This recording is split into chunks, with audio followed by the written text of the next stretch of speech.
Hello everyone, Charles Watts here, the Arsenal correspondent at Gold, joining you on Thursday as we edge towards the weekend and the football starting in the international break. Plenty of interest for Arsenal fans to kind of keep their eye on during the international breaks. Lots of players in action.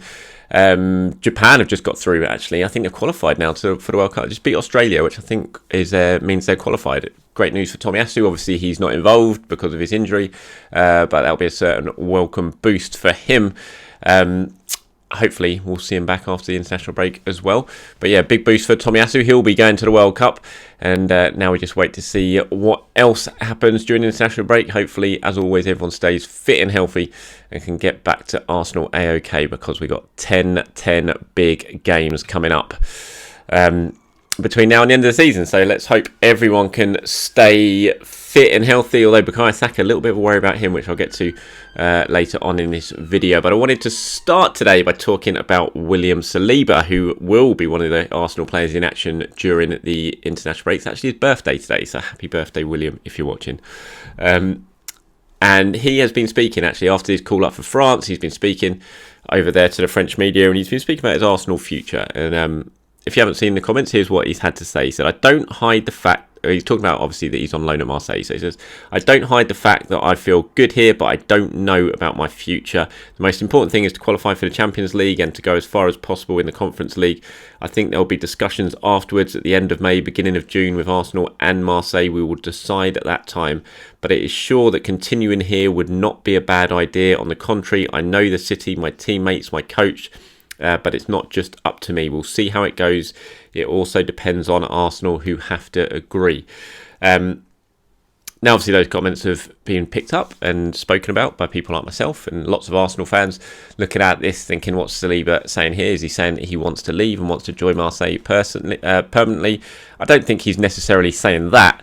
But look, William, if he's going to leave, which we don't know if he's going to do it or not, but it's these are perfectly acceptable comments in my view. He's talking about he's at a place where he's happy, he's playing, like he says, he knows his teammates, he knows the coach, he knows the coach is going to pick him. He's just got himself into the France national team because of his performances. So understandably, if things don't work out of Arsenal, then Marseille is a place where he'd like to stay, and that's basically what he's saying there. I don't necessarily. A lot of people have looked at these comments and thought that's it. He wants to move. He wants to leave. That's it. Done and dusted.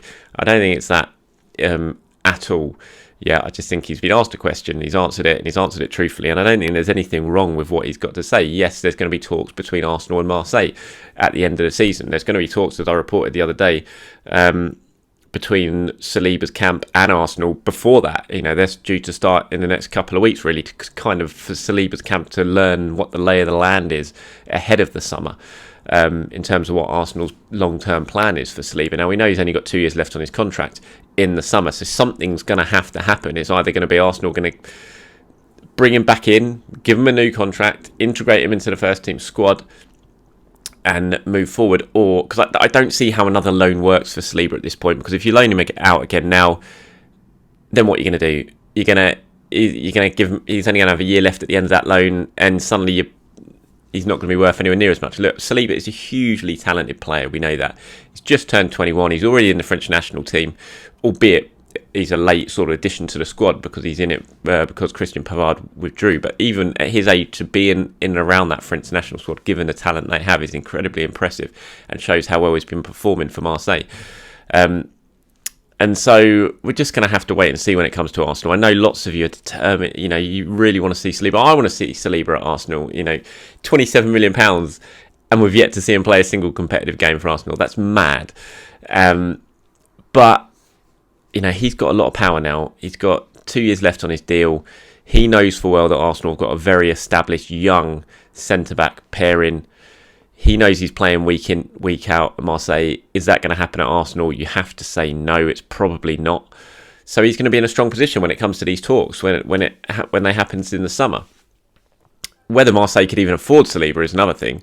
We'd have to wait and see on that. And I'm not saying Saliba's going to leave because we just don't know. Nothing. The talks haven't even happened yet, so we're going to have to wait. We're going to have to be a little bit patient. But I don't think everyone should be getting too worried about these comments that Saliba's said here, because for me, I read through them, and I don't think he's said anything wrong. He's just said we're going to have to wait till the end of the season. We'll have to sit down, everyone talk, and try and work out what the best possibility is. If he has to move somewhere, then understandably he'd be quite keen to stay at Marseille because things are going so well for him. But I don't necessarily think that means that he is ready to cut all ties with Arsenal. He's going to listen to what Arsenal have to say.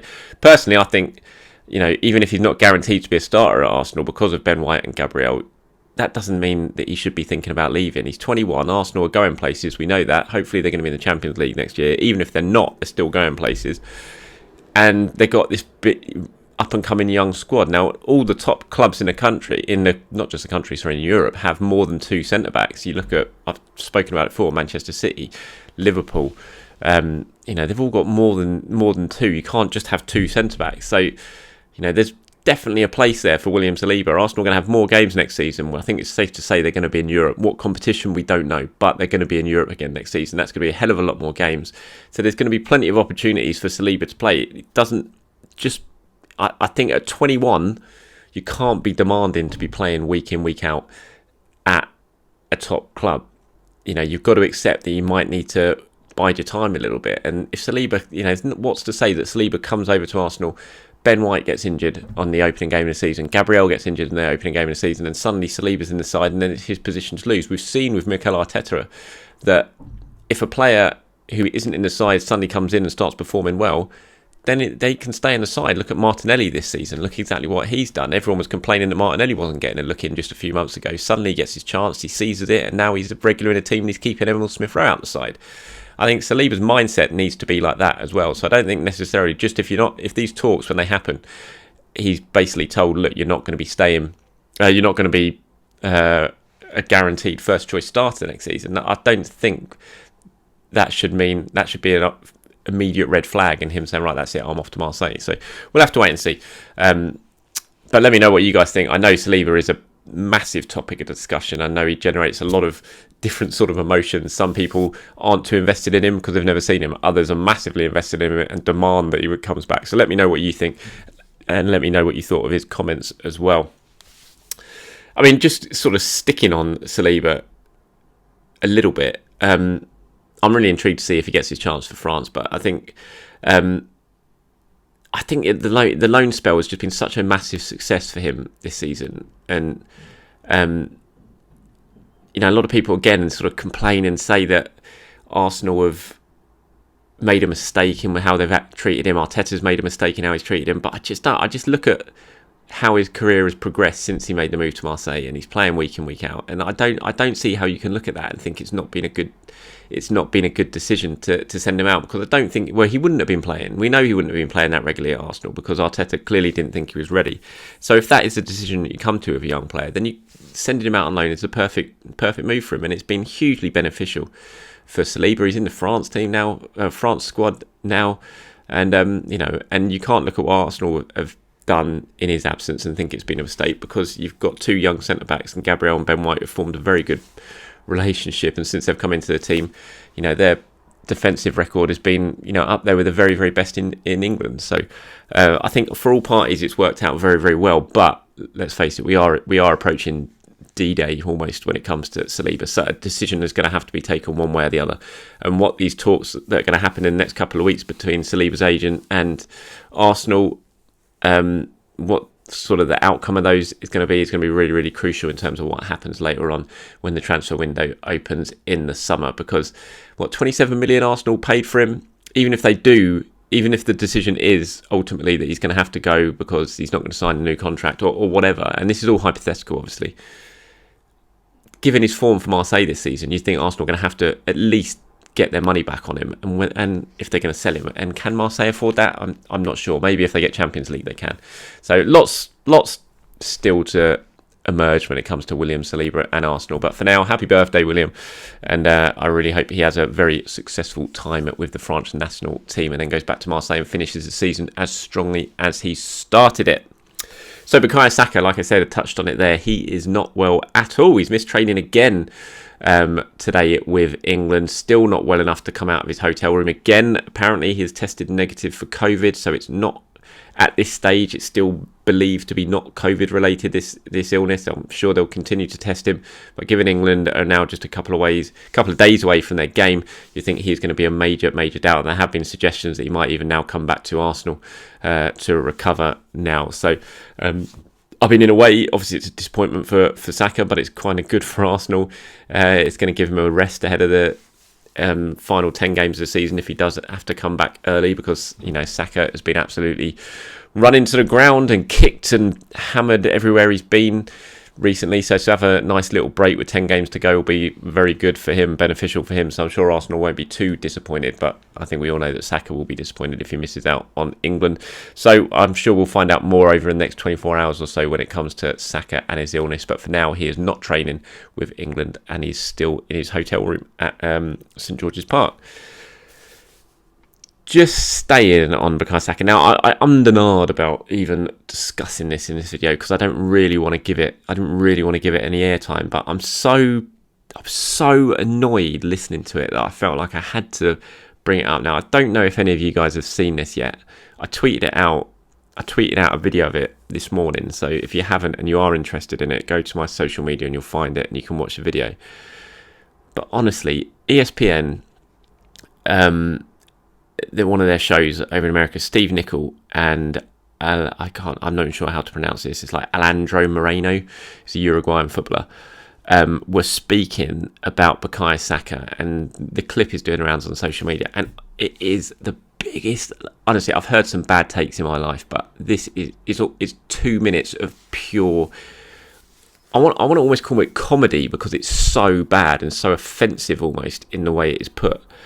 And they're talking about Saka and those comments that after the Villa game and how he asked the referee as he was coming off, you know, just for a little bit of protection because he's getting kicked. And then obviously Steven Gerrard, with his ridiculous comments afterwards, kind of stirred up the hornet's nest even more. And Steve Nicol and this Alejandro Moreno have been talking about it. And this is what Steve Nicol had to say. He said, "Are you sure it was Saka that said that, or was it his mum and dad? I mean, seriously, get a grip. I haven't seen people just blatantly going to try and kick this guy.